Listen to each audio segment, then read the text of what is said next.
Welcome back to our RC Excitement 25th Anniversary podcast series. In our last episode, Todd shared about how it all began right at the beginning. Today, we're going to talk about the tough stuff. The growing pains, the risks, the moments where perseverance mattered most and it seemed like it might not work. And this man right here found the answer and came up with a plan so that we could survive to 25 years. So today's theme is going to be learning the hard way and pushing through and, yeah, all the things we've learned along the way.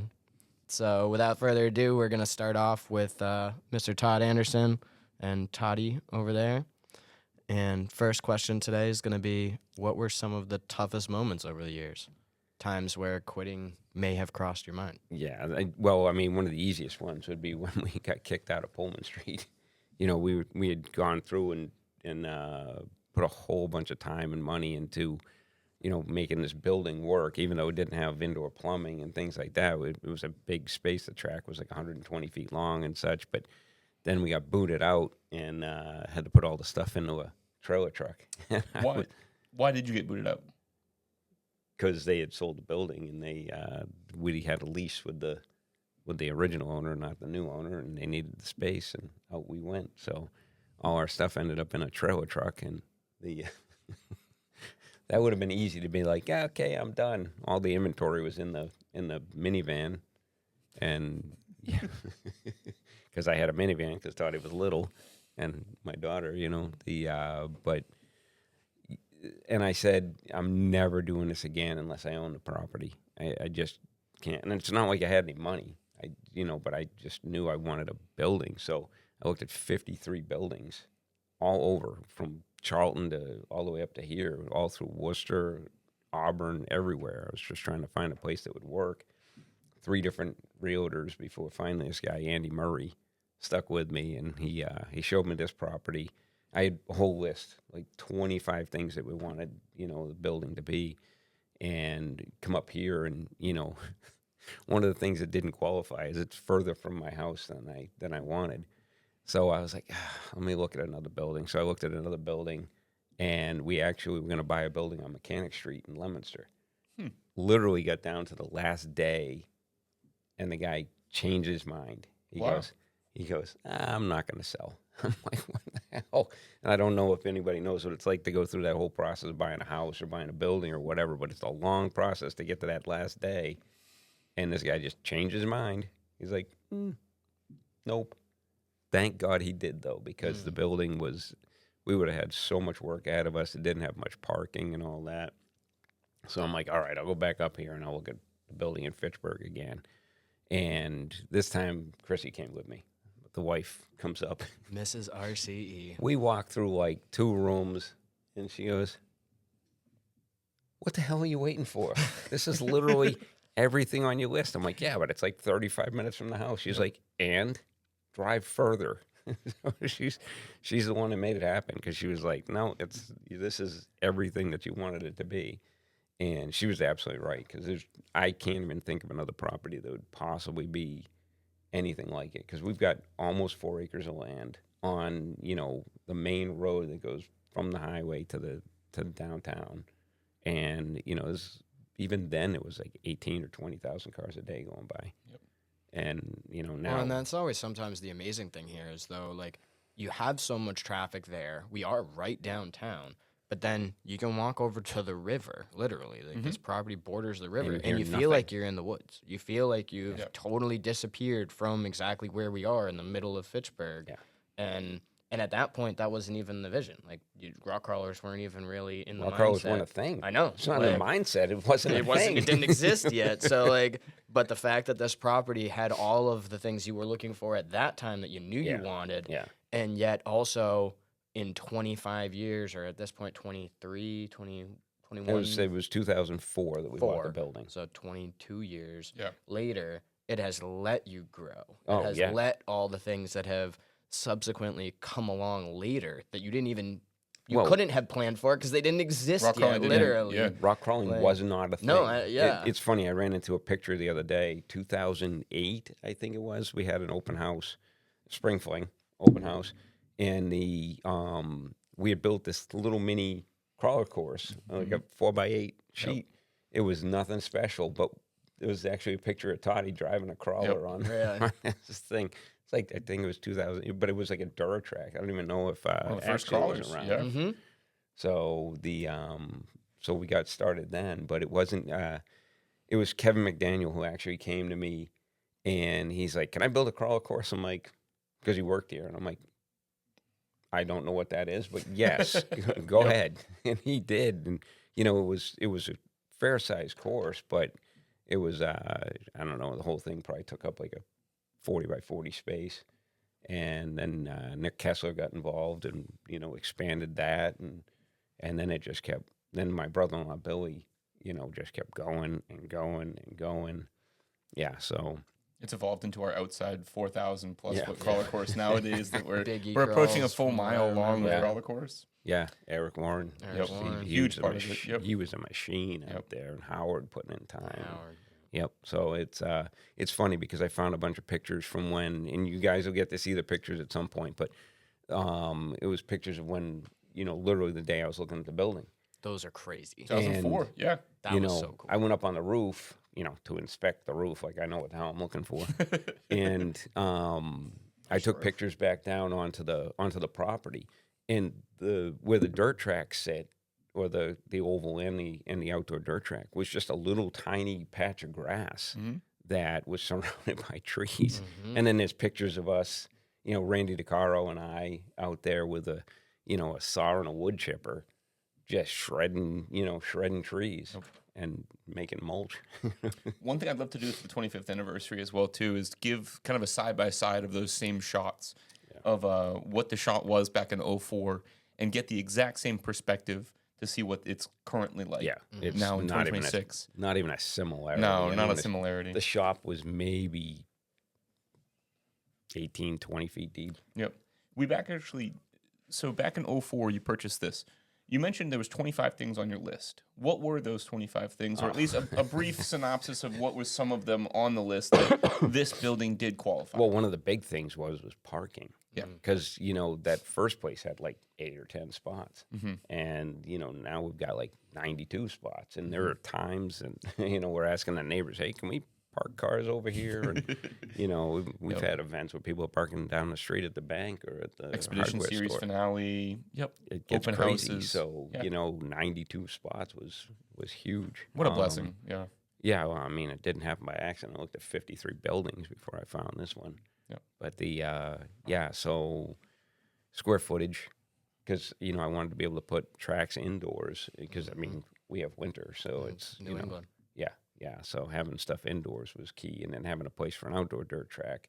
I had no, premonition of crawlers and using all that other space. I was just like, But nice you to- needed land to do the things that were relevant at that time. Yeah. You wanted an indoor track and an outdoor track, so there needed to be room Yeah. for that. Yeah, exactly, and then Especially- places to park and such. Here in Massachusetts, we do go through the winter season, so obviously you do need an inside area to be able to continue the RC Oh, excitement it's fun. the business model. Yeah. And if anybody had been here, originally in the beginning, that the off-road experience started at the end of the driveway. Because man, I was so bummed Driveway out. was pretty rough. Yeah. Yeah. You want to go cutting across to get into the driveway, but there was always a giant hole at the end of the driveway, and then it just kept going all the way down. And they weren't like little holes; these things. So, They were off-road Car holes. swallowers. Yep. Yeah. They were. Yeah.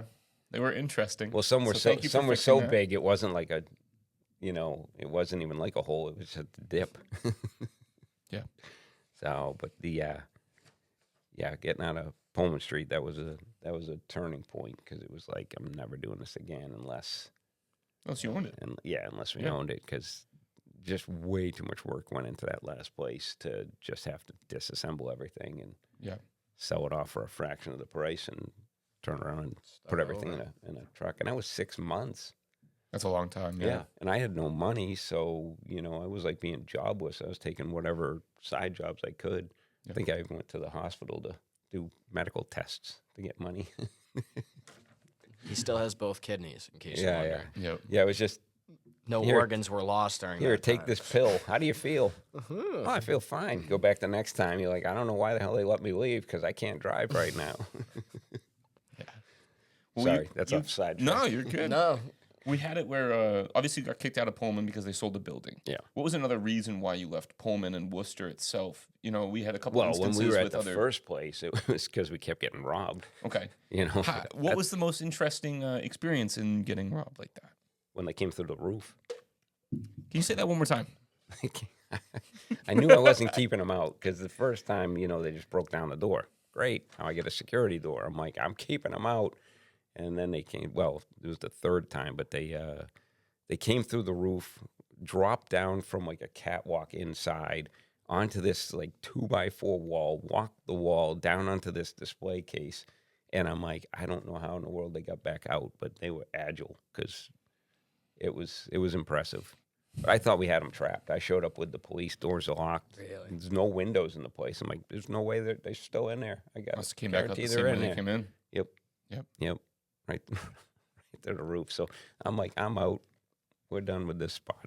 How'd you handle all those situations and not just give up, though? I didn't have a choice. It was my job. That was my income. It was the only thing I was doing. So, you continue on because that's what you do. So it was ignorance. I guess it's sheer Bliss. ignorance. Well, you just think this is what I do. I'll so get it next I time. just figure out how to. I'm old school in that sense. You just put your head down and do what you can do. Sheer determination. No. Sheer determination to recognize that you believed that your path that you were on was the correct path for your life. Yeah, well, You we believed were you were making doing people great? happy playing Right. with toy cars. Yep. And no matter how many setbacks, you decided to continue to move forward. And without that perseverance, RC Excitement wouldn't exist today. This would have been something that would have been dead back in 03, Would have like been a many of the other memory. hobby shops. People, hey, remember Yeah. that place? Yeah. Yeah, I've seen a lot of remember that place along the way. Well, 'cause you've been to a couple hobby shops. I've been to hundreds, How many do you estimate? at least a couple hundred. Yeah. Yeah, because go away on a trip or whatever. I'm stopping in the hobby shops. Wife loves it. Loves it. She's been to Just She's been to a couple hobby shops. yeah, Yeah. hobby just shops. a couple. Now Toddy, on the other hand, would be on a race trip, and then we're going to that shop Yep. and track or whatever. But then we're finding every shop around, and so you see what they're doing, and you're like, that's a great idea. And you see other things they're doing, like that's just freaking stupid. Well, you'd gather the good, the bad, the ugly. You'd take it all in as this is what other places are doing. And as a RC hobby shop that we were, really wanting to be able to provide the best experience for our customers, we would curate our selection of product, but also how the experience wanted to be. Some places that we visited really were just like RC tracks that almost kind of felt like the dive bar experience. And some people love that. Well, some people we that is started off as a dungeon for God's Exactly. sake. So I can't knock people on anything. You're at the level that you can achieve at that point. And the level that I achieved in the beginning was ugly. But we had a place to play. But we went from having a track at a hot dog stand outside to having a track inside, and No, again, that's exactly the story that we're telling here. And thank you guys again for tuning in, for episode 2 here. But this is exactly what I wanted to talk about, is the fact that people see here, and we have new customers every single day who come in and they are lucky and blessed that this is the version that they're walking into. Yep. And yet it's not, as we said last time, even what you necessarily imagined in that very first version, but at that time it was this is the best I can provide, and I'm looking to give a place for these people to enjoy this hobby with me, and I love this and I just want to share it, and this is the best that I can do right now. Yeah. And the best part of it is that each and every day, still to this day, you're looking for the next way to improve. You're looking for the trend, or you're predicting the trend. That's a crazy thing that I've gotten to watch even in my time here. or we're is- assisting the trend. That's what I'm saying. They're coming and they're like, hey, so Mr. Todd Anderson, what do you think what are we missing? What is going to be the next thing that we don't even know is the next thing yet? Well, it hasn't just been me. It's the wife, too. Yes. Chrissy's had a huge impact on things with, because the conversations at the trade shows can they look at me and they talk to me and they get ideas and so on. And then they start talking to her because she's not shy. So, Really? she's gonna make sure that they understand what she's talking about too. And that's been a blessing for the hobby. Like there are things out there. We're having, so many girls and wives and girlfriends and moms that are doing RC now, and some of that impact is directly because of the wife and making sure they understand it. There's a large segment you guys are missing out on. That, and one of my other favorite stories is we enjoy the hobby very much as us, the three, but as boys with their toys in general, right? And one of the other defining moments of Mama RCE to me is telling you when that thing is not as cool as boy nerds really think it is right now. And we get real excited, and she goes, "That's dumb." And we're like, "No, what do you mean?" Like, we're in it all the time, and to us, it seems super cool. Like, the one story that sticks out to me is onboard audio. Like, Traxxas coming in and being like, "We have come up with the coolest new things. You gotta see this. You gotta see this. Now your trophy truck sounds like a trophy truck, and this is the greatest thing ever." And what'd she say? So she's at a trade show, and the Traxxas pulls her aside because they know her opinion is valuable, and they're like, "You got to see this. It's the greatest thing." They're like, "Vroom, vroom, vroom," and she's like, "Well, what else does it does?" And she's like, and they show her, all it does, and she goes, "That's dumb." And they're like, it was like they kicked her puppy. Oh, yeah. Really? She was. She was like, "Now I'm gonna have to listen to this when there's 15 of these things on the track inside. I'm not gonna get that noise out of my head." And we're like, "Well, but it's so no, all right, you're probably right." And again, I've been here for when we do it here, and we'll reorganize something, or we'll come up with something that we think is the greatest idea, and all 6, 7 of us in the meeting are all jazzed about it, and we're like, "This is the next great idea." And she chimes in from the back and goes, "Boys, no." Like, The big thing is her perspective is the real not hobbyist. The It doesn't family filter perspective, it. yeah. Well, it's untainted by the excitement of the product or the excitement of whatever. She's like, she sees the bigger picture where, sometimes we are just so We're in into it. We're in it every Yeah. day. It's the same thing here. We look at the same displays all the time, and she'll walk in and be like, "Why does this look so crowded?" Or what happened here? But that voice of reason is industry wide that we need that. Yeah. And we all are in this hobby because we love the hobby. But again, going back to the trends and to the things that you've navigated over these 25 years, and as we're saying, rock crawlers is one of my great loves, but it didn't even exist. It wasn't what you planned at that point. But at that point, it was loose dirt racing. It was cars that are now being re-released as vintage. Was what you guys were currently racing. Drift cars didn't exist. Yeah. Minis didn't exist. Because mini cars, you couldn't make a mini car because you couldn't make a mini servo. They had sliders and stuff like that. The 10 scale was the smallest. Yeah, at the speed time. controls, you couldn't. So everything that back then you just couldn't do. The technology hadn't caught up yet. And then, as technology advanced, it's incredible. Now you got these little, SEX Micro 30s. servos, yep. It's that big, and it's amazing. Yep. They drive great. They handle great. Well, with the industry, not only has the product evolved, but you've had to evolve to be able to accommodate that product as well, too. What are some of those changes that you've done to RC Excitement to make it into capable to house all of these new evolved products, like a rock crawling area, a drift course? Yeah. Those Well, are... I mean, we just adapted along the way and just, kept adding things. Like I said, Kevin McDaniel, created crawling here straight up. He was like, I really like this. Oh, and then oval racing came. Steve Laflemme has a track at his house, an oval track. And guys went over for a party. They came back and they're like, we got to do oval. I'm like, That was a cool story Okay. I didn't know because I've met Steve so many times. I finally got to go to his house and see the track, and then I had never heard that version of the story, that his oval predates our oval. oh, yeah, it's And- 100% the reason we have oval racing here Period. is because Steve. Yep. That's so Because cool. Steve had a track, let guys drive, at his house on the track, and they're like, that was so much fun. And next thing you know, we're building an oval track. I think Steve And now we can have actually, two. he can be credited for not only the oval, but also the adaptive indoor experience that we have. That's he was the first one to bring us a Roval experience where it was off-road and oval, to where it's hey, we can have the best of both worlds. It might not be perfect for both, Yeah. but it can be to where it can accommodate both types of RC drivers, because it's different communities completely. Yeah. You know, RC has some amazing communities, but they are not the exact same from genre to genre. No, The crawler drifting guys are different drift from the drifting oval guys. guys, off-road guys, Bashers. all different. Yep, they're all different and unique in their own ways. But having this now, you know, event center style RC experience that we can provide allows us to not just alienate other groups of like, we don't have that right now. We might not have that right now, but we're going to be able to accommodate that later. Yeah. Oh, yeah. Beautiful thing. That's been one of the biggest things as far as changes is switching to more of an event center. As you know, we were strictly off-road. Yeah. That was it. That's all we did. Dirt, done. And we'd be gone if we had stuck with just that formula, you know, because all we sold was off-road race products. And all we did was off-road racing.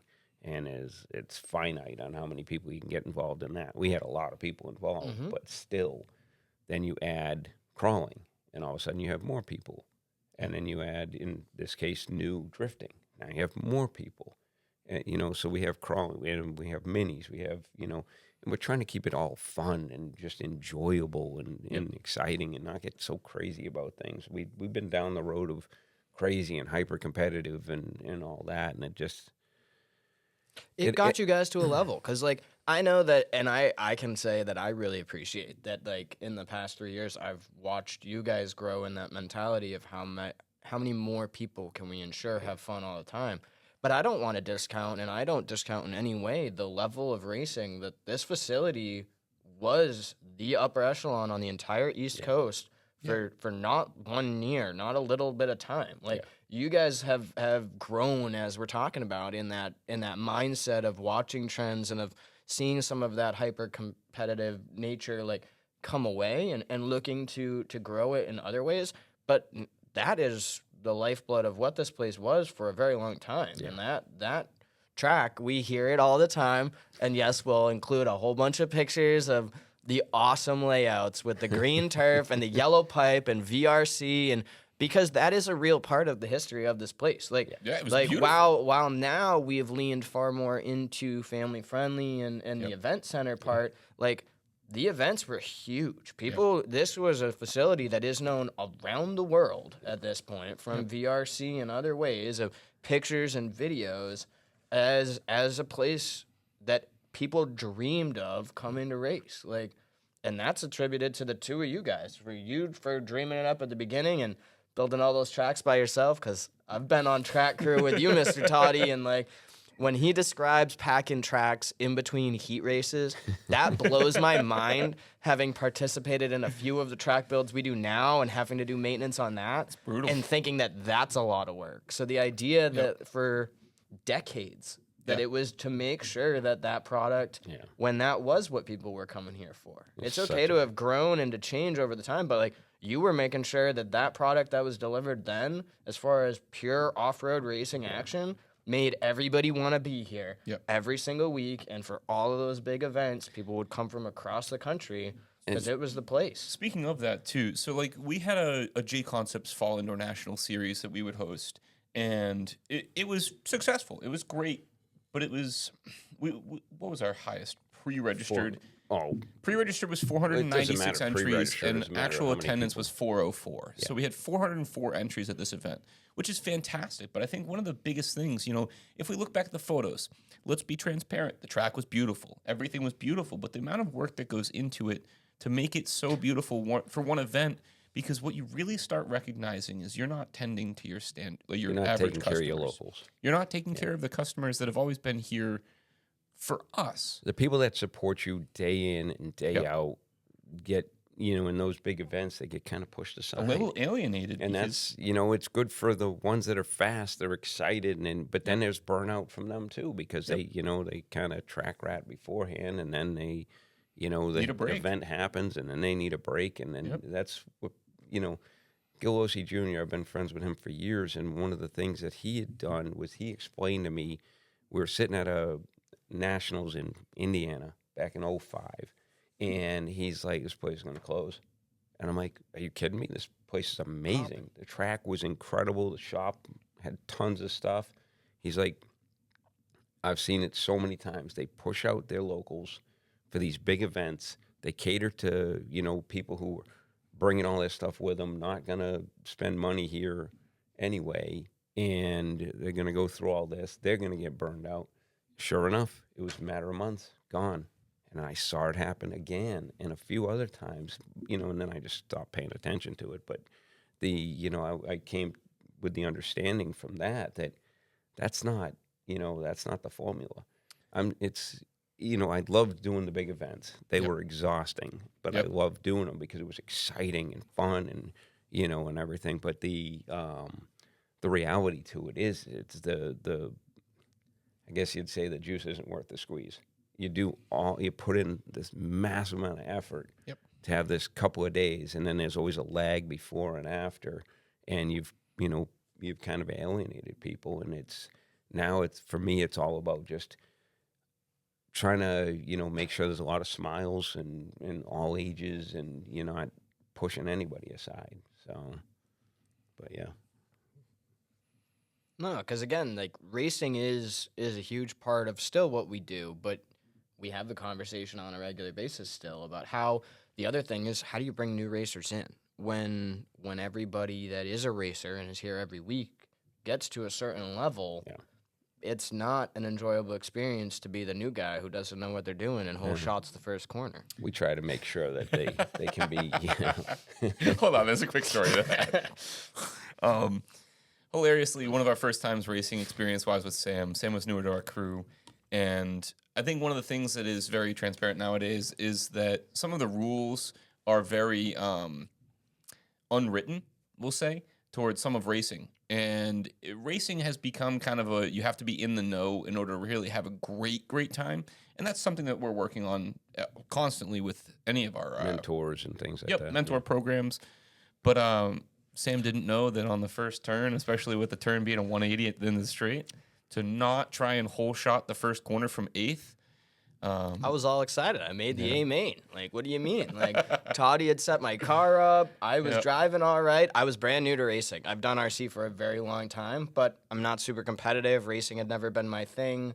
I didn't come to the track on a regular basis, but then he got me a car. He got it all set up. I was starting to feel good, and I remember the excitement genuinely of bumping out of the B main and being like, wow, I actually don't suck at this. Like, all right, but I'm starting in the back. Like, all right, well, then we got to make this count. I made it up here, and nobody had ever told me this. Again, I'd probably been racing for like 2 or 3 weeks at this point, and yeah, I was like, well, I know how this works in motocross, and I know how this works in other forms of racing. Like, man who makes it to the corner first gets priority inside line.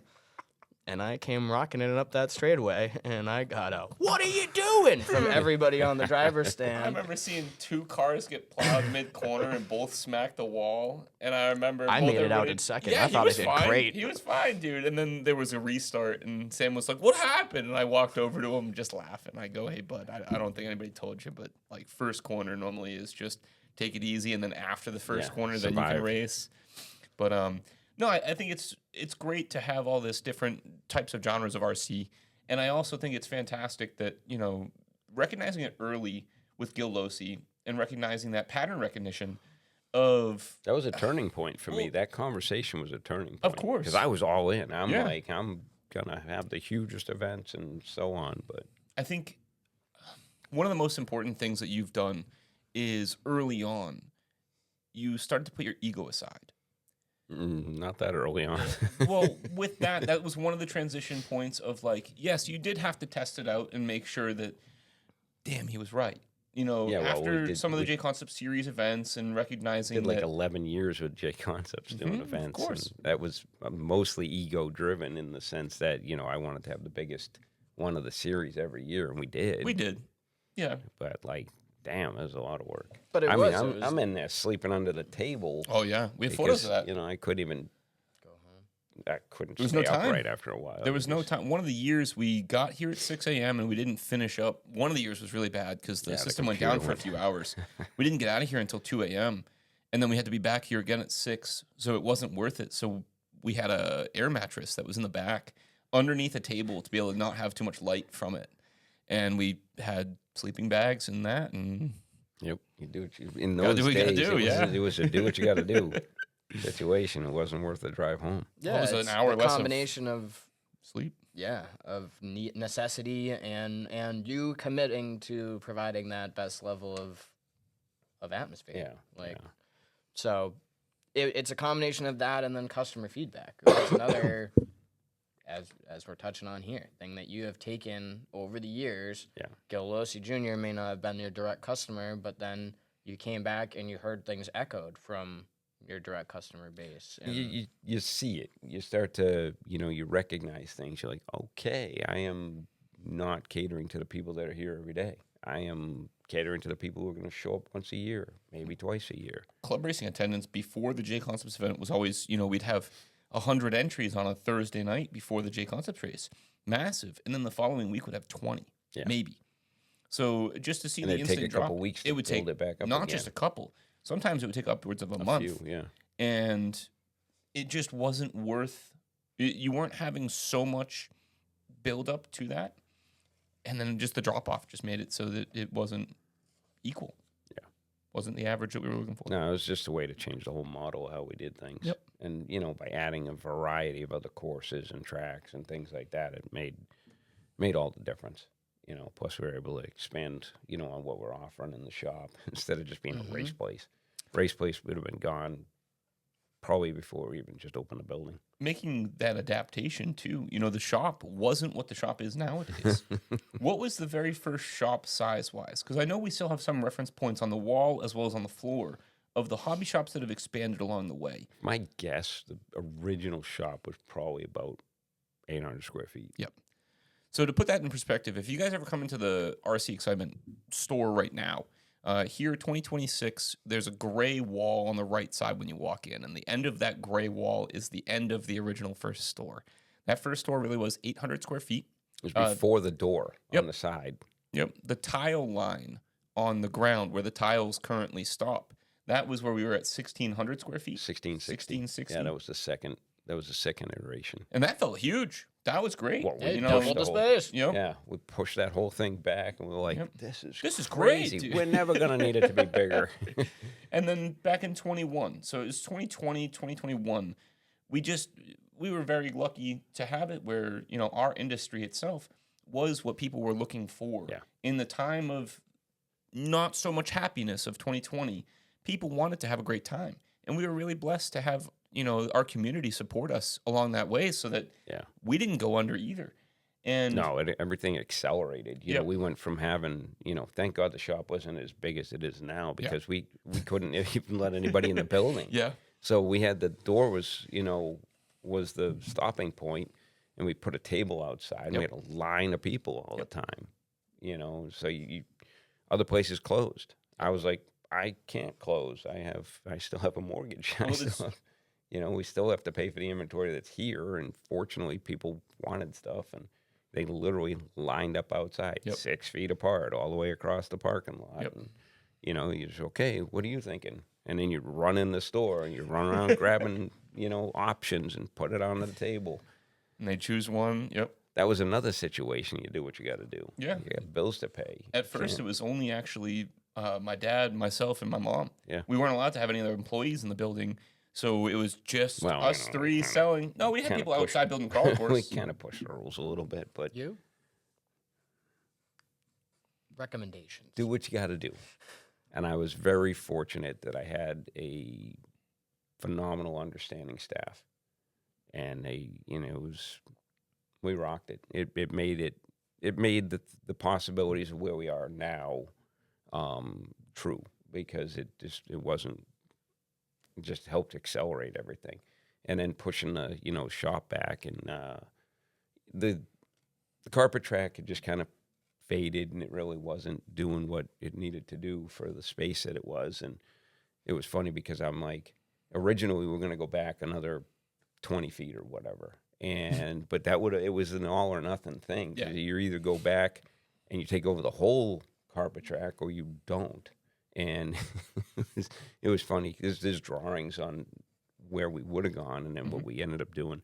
And it was funny because Chrissy was like, you don't need to go that big. This thing's going to be way too big. You're never going to be able to fill all the space and such and such. And now I'm just like, Now every Saturday he's looking for another wall. I'm not I think saying- we need another shelf. I'm not saying we're crowded, but Well, now we have a slider rack system for our parts to be able to have Yeah. stuff easily accommodatable and But the reachable. big thing about the layout that we're able to achieve here is Toddy kept looking. Like I've been to hundreds of hobby shops, and yet those are great for ideas. But then I'd wander around the mall, or I'd go to stores and big plazas, and I'd walk in, and what does it feel like when you walk in, and what's the displays like immediately? But what's the feeling from there?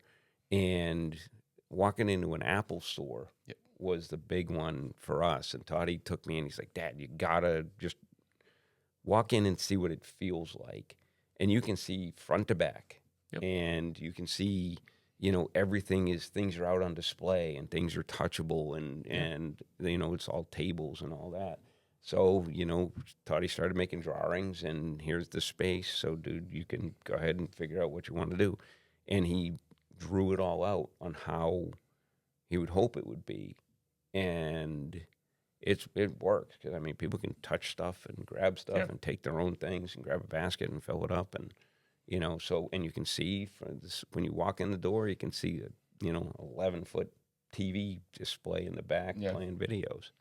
It was just something that the entire experience of an Apple store just made me happy every time we went in. My dad and I would always we would wonder why we'd walk out with some product, and it was because Or I'd walk in and be like, I already got it. Yep, and that was great. But I think one of the reasons is because it was a touchable product. Yeah. That was one of the biggest things to us is the majority of stores, period, have everything in the box, and it's something that you could get. You couldn't get the same experience at an Apple store than you could at like shopping online or at a Best Buy. It was simply the fact that it was touchable, it was exactly the product that you were looking for, and you could get the experience before you bought it. Same thing with why we have a test drive program, and it's the demos. It's the try before you buy aspect that if I don't know if I like this, go ahead and try it. Or you can at least see it go. See it, yeah. So Russell and Andrew yesterday decided they decided to make a ramp out of snow.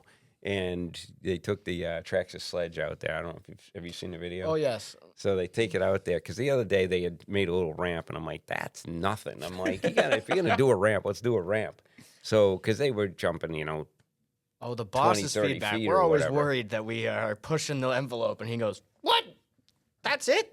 not big That's enough." not big enough. Well, if you're gonna do it right." he went from jumping over the 2 lanes to jumping over the 2 lanes, the 3rd lane, And the and the fence. fence. and the fence. Oh, that was the goal that we set the other day. Well, so. when the car disappears out of the screen to come back in its backflip and land on the other side of the fence, then you're doing something right, We'll post that video so you guys can see it. Yeah. But it's, it's all about just experimenting with different ideas. And being able to then, the other benefit of our layout here is that we all end up with the ability to talk about all of these products. So, like, that's the other thing that I think the Apple Store experience gives us, is not just the stuff that's out, not just the stuff that's touchable. It's then the knowledgeable salespeople that can come over, and after you've already gotten that first taster experience, tell you the other things about it. And that's the other thing that we get to do here. Yeah. When the wheel is off on the X-Max Ultimate and somebody gets caught by the aluminum and they're like, wow, that's pretty. Like, Yeah. and then we as staff know all that is about it. And we're able to tell you, oh, well, here's what you can't even see. And plus- the other cool stuff. Plus, we have dozens of demo cars. And I may or may not have driven this X-Max once or twice. Yeah. And I can tell you, like, this is the right answer. Or we just like, throw some batteries in and show you. You want to see? Like, Yeah. those are the things that work. But Somebody told me we've been doing experiential marketing from the beginning, and I didn't even know that was a word. But there you go. I like that word. Yeah.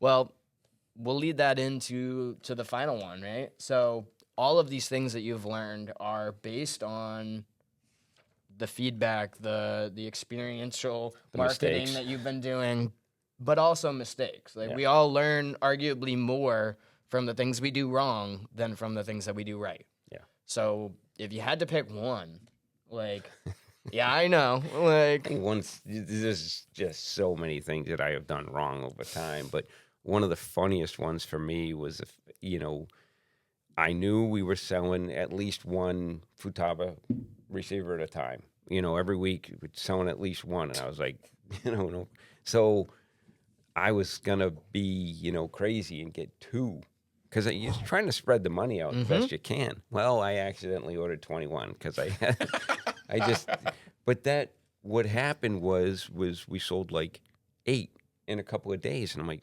wait a minute, So then I thought we had a steady velocity of right. one a week. I thought this is what it was doing, but I came to the realization that if you have it, you can sell it. If you don't have it, you can't sell it. And you think that you have enough, but the reality is you're selling out all the time. So, I learned from there that you make sure you got what people need. You can't go too overboard because it's been a journey. It's not like I had a big budget coming in. So you want to have enough that you can have enough turns and enough velocity on product, but you do need to have enough to cover the demand. Yeah, what people are looking for. You don't want to have too much as well, too, because then, the seasonality to some of the product, or at least the fact that they release new releases all the time. If you bought 20 of one vehicle, you don't need and 9 you sell old through ones. 10 of them, and then you have 10 more when the brand new vehicle comes out. Everybody's looking for the new one. So you just want to make sure that you don't die with inventory. Yeah. But also, too, and I don't want stuff having an anniversary either. I want it to be come and go. Just the store 25th itself. Anniversary of the store. Of the not store, looking for not cars that product. have hung along. Yep. Yeah, we don't need the dust off product to be like, I've had this thing for 16 years. Yep. Somebody will buy it. The one thing we do want to see if you guys have dusted off items, we want to see some photos. If you guys have RC Excitement photos, we want to see some products. If you guys bought products at RC Excitement years and years ago, I want to see swag. I was we'd going love to say see merch. Merch would be the coolest. Products you bought at RC Excitement, especially back, in Worcester or the original of RC Excitement here in Fitchburg. We'd love to see it. If you guys have any, items, if you have any swag, hats, sweatshirts, shirts. What was the most unique piece? Well, Jamie Morley gave me a couple of the beanies back. A red one. Like a red one. I was like, I'm like, was that a Christmas one or something? 'Cause it's red and green. And I'm like, I don't remember. But I was so happy to get those from him. And it was, not that I need people's stuff. I'd love to see it, but I have enough stuff.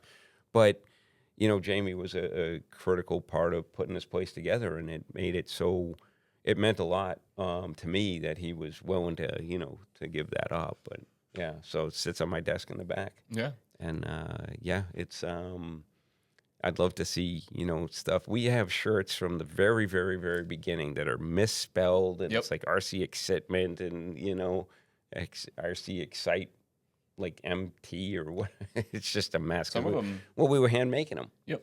So we didn't always hand make them correctly. Some of them also looked like genuinely the slash in between the RC looked like an eye. Rick Excitement. So many times we thought it was Rick Excitement on the shirt, or like we get referred to as Rick Excitement.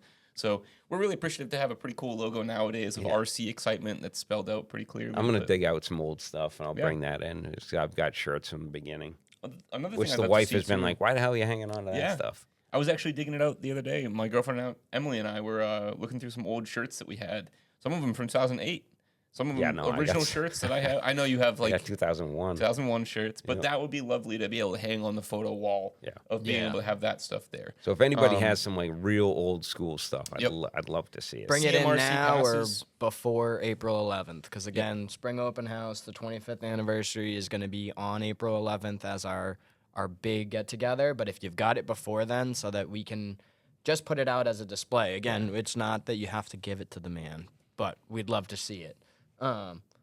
But that's exactly what we're looking to do is show how far it's come and all that's gone on in between. Yeah. I'd love to see the CMRC, Central Mass RC member cards. If anybody has one of those.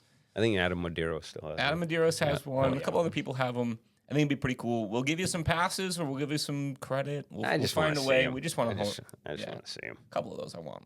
Yeah, well, I have my own. I know you do. You have number one.